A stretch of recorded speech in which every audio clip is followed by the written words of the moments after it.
Hello everybody, what's going on? This is Andrew, and today I'm going to talk about the most exciting time of the year. That's right, standard rotation time. If you've been playing Magic for a while, and if you play standard, you'll be aware that every year in the fall, in September usually, standard rotates. And what that means is that some cards leave the format for good, never to return unless they're reprinted in a future set, as we make way for a brand new format, a new set, new decks, and a new style of play, hopefully. So today I'm going to go over what cards are leaving standard, what cards are staying around in standard, and what we can look forward to, hopefully, when Dominaria United launches next week. So the 4 sets that are leaving us right now are Zendikar, Kaldheim, Strixhaven, and the Adventures in the Forgotten Realms D&D set. Those 4 sets are leaving standard once Dominaria United enters the battlefield. And so I'm going to go over some of the cards that are leaving, some of the groups of cards that are leaving, and talk about how that affects some current standard decks. So I haven't been playing too much standard recently, as a disclaimer, but I've played a lot over the last couple of years, and I'm aware of how powerful some of these cards are. But, I don't know exactly what the best deck in standard is right now, but I'm still going to go over cards that have been powerful over the last year and a half or so, and talk about why it's important that they're leaving standard and kind of what that forces certain decks to do. But first, I'm just going to talk about some generically powerful cards that are leaving the format, never to return again. Good riddance. See you later. The first of these, it had to be Goldspan Dragon. This card's been a menace in the standard format for a long time. In aggressive decks and control decks, this card has been insane. It's leaving the format. It and Kaldheim are leaving. Goodbye Goldspan Dragon, and good riddance. Esika's Chariot, another powerful card from Kaldheim that had to be rebalanced once they made the arena-only formats. This card's extremely strong, has seen play in mono green and not mono green all over the place. Very powerful vehicle, is going to no longer be a format staple because it will not exist. Skyclave Apparition, very strong generic removal spell, is going to be gone. White's going to have to turn to some other options, and I think the Dominaria United is giving White other options for creatures that also come with removal, and we do still have the card from the Innistrad set, the Werewolf, that does a similar thing to turn to, but this card hits non-land permanents. It's a really powerful effect, and it will no longer be here. All the snow stuff was in Kaldheim, so all of the Snow Matters cards are all leaving the format. No more Blizzard Brawl, no more Leveling Up Your Spirit, no more Faceless Haven. All of those cards are leaving. As are all of the creature lands from the D&D set. So Den of the Bugbear, Hall of Storm Giants, Hive of the Eye Tyrant, and Lair of the Hydra saw way more play than Cave of the Frost Dragon ever did, but all of these cards are also getting out of here. As are the Pathways. Pathways have been a really cool card to fix our mana with, and now we're going to have to turn to some other options. We do get some dual lands in the new set in Dominaria United, but they're not going to be a one-for-one replacement to the Pathways that are leaving. And now I'm going to talk about some sets of cards that are leaving the format and how they affect different decks. And I'm going to start kind of small. I know that the Rogues deck hasn't been particularly good recently, but there are some powerful Rogues cards, and Rogues has been a deck over the course of its time in Standard. So it's important to point out that Rogue will no longer be supported as a archetype once Dominaria United comes out. There are other tribes that are being supported more heavily than Rogues, so Soaring Thought Thief and Friends will not be on the table come rotation in a week or so. The lessons are also leaving. Strixhaven's rotating out. No more learning, no more lessons, no more environmental sciences, no more mascot exhibition. All these cards will no longer be in standard. Let's move on to mono white. Portable Hole has been a very valuable tool for mono white and for control. but it gives mono white a really, really effective way to keep attacking through small ball creatures from the opponent's side. Portable Hole was a great asset to that deck. It's now leaving, as is Luminarch Aspirant. Really powerful card that just powers up your white cards. And Elite Spellbinder. This card lets you attack for 3 in the air and delay opponent's best cards. We are getting something kind of similar to Elite Spellbinder, but it doesn't fly, and I think that losing the flying is going to be a pretty big deal. PVDDR's card was insane in Standard, and Mono White's going to have to adapt quite a bit to losing it. Moving on to another monocolored deck that's been great for its time in Standard, Mono Green loses Ranger class, which was a really powerful way to get aggressive and a way to get card advantage later on in the game. We lose Ranger class, we lose a Werewolf pack leader. Not only was it a werewolf to go with werewolf synergies if you wanted it to, it was also just a really powerful mono green card. 2 mana 3/3, draws you cards, grows itself later. Insane card. I won't miss it. Kazandu Mammoth showed up in more numbers earlier on in the format as it does now, but it's a versatile card that mono green will no longer have access to. And Old Growth Troll, perhaps the most important of these green cards.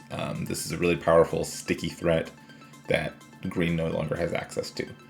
And green loses the aforementioned Blizzard Brawl. I'm not sure what mono green looks like, but I think the deck's going to look completely different. Elves will be a supported class in the new set, so maybe the green deck has to adapt and be more elf focused. I don't really know, but the deck in its current form will not survive rotation, I don't think.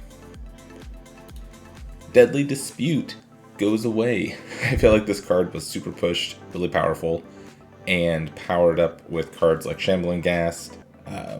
Really took a toll on players, and this card was really, really good. So it and the Planeswalker that the deck usually played, Lolth Spider Queen, are leaving the format. Get out of here. Bye-bye. So moving on to Blue-Red Control. This deck's been very, very good over the course of its lifetime in the format, and it did take a hit when it lost Alrund's Epiphany, but it still found a way to be competitive, largely thanks to Expressive Iteration, which is one of the most powerful 2-mana card draw effects that we've seen recently. This card's very, very good. It's going to force control decks to change now that it's no longer around. We're losing Drory Disruption and all the lands that are also sometimes spells, but I think Drory Disruption and the Mythics are the most impactful of those. So no more lands that are also spells, at least not the powerful ones, and no more holding up a cheap counterspell, Force Spike, and sometimes playing it as a land. We're losing Magma Opus. This was a cool card. It didn't see too much play, but it was a cool, powerful finisher for Blue-Red Control. And I think that losing this with Expressive Iteration and Goldspan Dragon is just another reason why Control is going to have to shift to survive in the coming format. Vanishing Verse is a card that got a decent amount of play either in black-white mid-range decks or in white-black or blue-white-black control decks. It was a very efficient removal spell, especially when mono-white, mono-green, and mono-red were popular at different times. We're going to have to find a different efficient removal spell because Vanishing Verse is leaving. Doomscar was a great sweeper that blue-white and other control decks relied on quite a bit. It's gone also. So that being said, there's a lot of cards that I just pointed out and a lot of cards that affect lots of different decks that are leaving. Well, what's staying? Well, Titan of Industry. I hope you're not tired of this big thing yet, because it is going to be around for a long time. This thing's in it for the long haul. Cast it by ramping to it, reanimate it, do both. This card's great, and I can't imagine it not being a staple of Standard for the foreseeable future. So get used to this thing. This thing's insane. It's going to be good. Another card that's insane and it's going to continue to be good is Fabled the Mirror Breaker. This card just does a lot in red decks. there's so much value tied to this one card that I can't see it not being a staple of the format. It doesn't do anything insane, but it just does all the little things right, and I think that that's what's really important. So, Fable, the Mirror Breaker, Reflection of Kiki Jiki, it's going to be around. Ren 7 is still here. I know Ren 7 fell off a little bit because it was too easy to take care of the Tree Folk, but I think we should go back and take a look at Ren 7 as a potential card, maybe in a green deck that ramps up to Titan of Industry. This card's really strong, and it's got a lot of good things going for it. It's a 5-mana Planeswalker that protects itself pretty easily. Maybe there's a chance that it's time for Ren 7 to make a comeback. I know that Ren 7 is not at the top of anybody's standard power rankings right now, but it was for a time, so I think it's important to come back and look at cards like Ren 7 that had their time in the sun. The format moved on, but now with such a more limited card pool, maybe Ren 7 has a chance to come back and be a player in the format. Speaking of Planeswalkers, the Wandering Emperor is great. She's shown up more as a control card than as a cool mid-range card, but I think that in Standard, especially with the limited card pool, she's got a chance to show up in either deck. This is a great card. Insane card. If you're playing white, I would consider adding 4 of this card to your deck. It's great.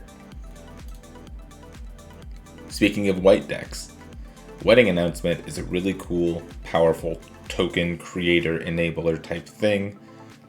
I know that we're losing cards like Lolth and Deadly Dispute, but that doesn't mean that white still doesn't have this token go wide thing going for it. And Wedding Announcement, Wedding Festivity is a cool, powerful card that we still have access to for another year. I can't imagine it not getting a chance to do something cool. We also still have access to other things that care about enchantments. Generous Visitor, Jukai Naturalist, Kami of Transience are all still here. I know that we lose the Kaldheim guy that searches for runes and all the runes that go with it, but Generous Visitor, Jukai Naturalist, Kami of Transience, and Wedding Announcement are 16 cards that are really good and play really well together already.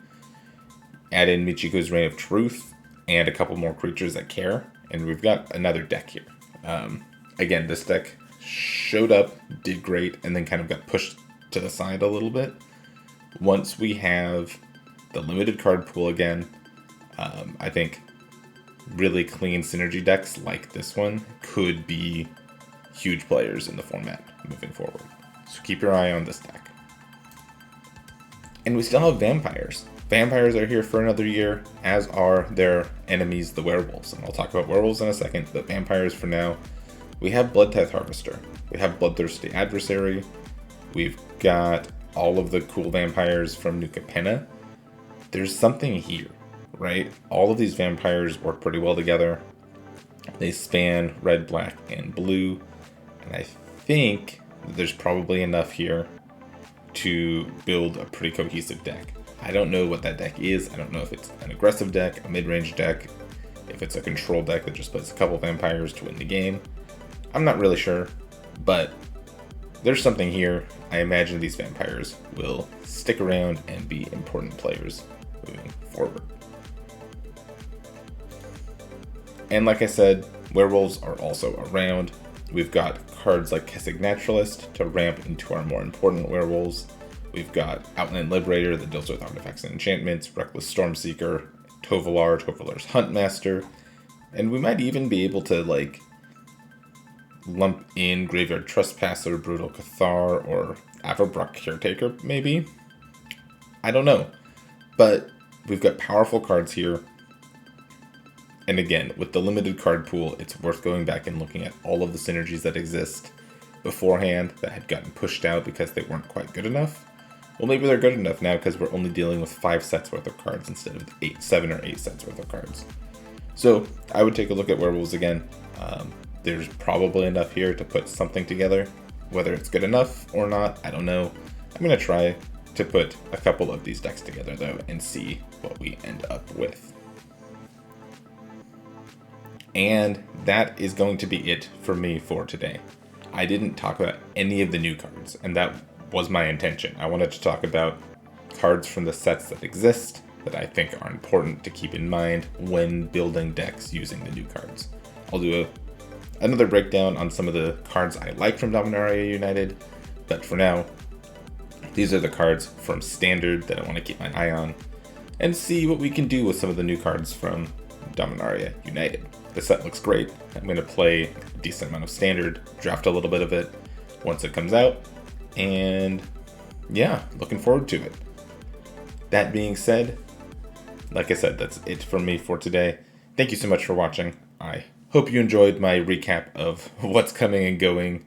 Like I said, that is going to be it for me for today. I hope you enjoyed my recap of what's going and what's staying in Standard as we move into rotation next week. I hope it helped you get some ideas for building new decks, and kind of think about what to prepare for and what you don't need to worry about anymore. So thanks for sticking around. I hope you enjoyed, and I will catch you next time.